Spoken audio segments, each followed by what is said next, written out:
Right then, the final piece of the puzzle, clutch cover, which has literally just come out of the oven.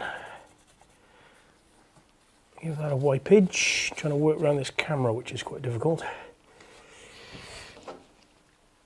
Tiny little smidgen of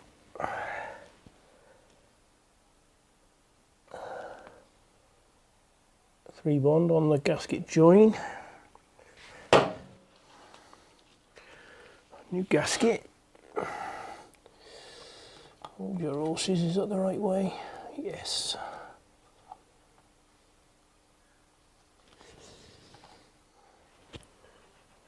On there.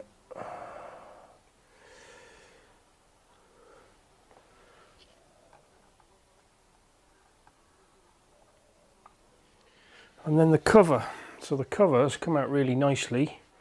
For those of you that are interested, the colour is Armour Black H190, so the Cerakote H series. You want to go right at the rich end of the catalyzer ratio, so 12 to 1. You want to blast it with really, prior to painting it, you want to blast it with really fine crushed glass. Get a real nice smooth satin finish. Do Armour Black H190 at 12 to 1 with a catalyzer, and it gives you a real nice factory finish. It looks dead original. So it's got a bit of nice sheen to it, but it's not too glossy. Anyway, that's enough of that. So we'll bolt this cover on. We'll put some oil in it. It's already got its coolant in it.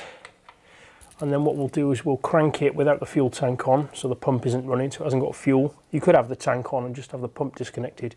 We'll crank it so hooked up to a battery charger. Hopefully there'll be enough in the battery, otherwise I'll put a jump pack on it, but we'll crank it, we'll get the oil light to go out, then we'll give it fuel. And then it's the moment of truth.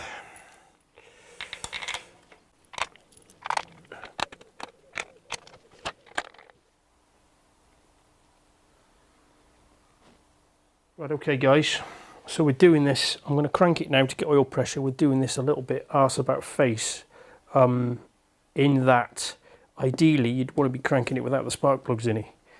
But I was waiting on the clutch cover to bake in the oven, and I wanted to get the plugs in and the airbox on and all that stuff. So yeah, if you're doing one yourself, crank it to get oil pressure without having the spark plugs in. Make sure you also, if it's coil on plug like it is with this, make sure you disconnect the coils. You don't want to overstress the coils anyway, don't want to get into that. So hang on a minute, we've got an alarm system to deal with here too. So we'll know when we got oil pressure because this little oil symbol will go out and that red light will go out, but it'll take a bit of cranking because it's got the oil filter to fill up, all the oil galleries, the oil cooler. You get the idea. It's got to move quite a lot of oil, and it's obviously not cranking that quickly on the button, but we'll see. Give the starter motor a bit of a workout. Put the clutch in. Oh, hang on. Alarmy. Seriously, what is happening?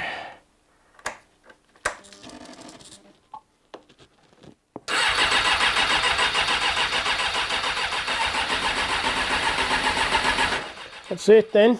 That took a bit of cranking, fair dues. Right, so now we'll put the tank on, get some fuel to it, and it should, theoretically, it should just start like it's never been apart. Fingers crossed. Contact. It doesn't matter how many times you do this, it's always slightly nerve-wracking when you push that button. Right, it goes. Oh my good God. I swear to all of you, I was not expecting it to start that quickly. No rattles. So initial startup, I'm assuming you can hear me over this engine. You don't want to be revving it, just let it do its own thing.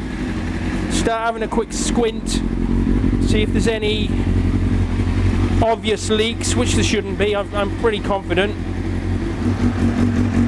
Yeah, so you just let it warm up nice and gentle on its own. Once it starts getting a little bit of heat in it, you can do a bit of revvy, but don't go silly.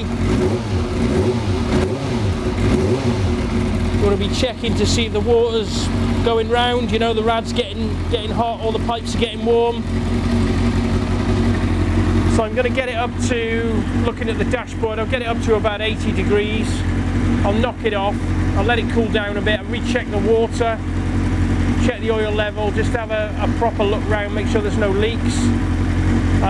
We'll bolt the tank down because the tank's up in the air at the moment. And then it's road testing time. Go and see if the gearbox works. So far so good. Road testing time, chaps.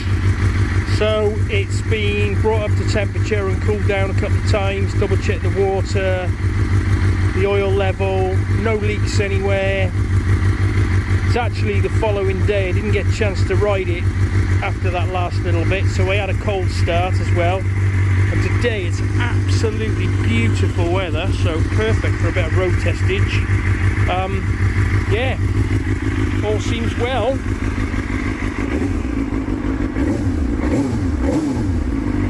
Find out if the gearbox works now, eh? Okay, road test time, guys. So, gearbox works perfectly. I'm pleased to report.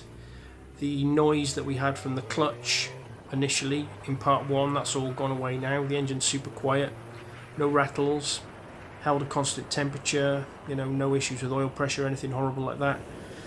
Yeah, super happy with it, rides really nicely. So I hope you've enjoyed this series of videos, guys. It's been monumental to make. It's taken, you know, over the course of a couple of months. I've been filming and editing and waiting for parts to arrive and so on and so on. It's been a massive task, so if you feel like you can support me on Patreon or buy a t-shirt or something, that'd be fantastic. If you join the Patreon, you then have access to the Discord server, which is like a chat server. If you're not aware of what Discord is, there's sort of 30 of us in there or so. It's more a group about talking about and sharing information about fixing bikes rather than actually riding them, which is kind of where I'm at really with this. Yeah, so get your asses over to Patreon and show a little bit of love. Hope you've enjoyed it, guys, and I'll see you on the next one.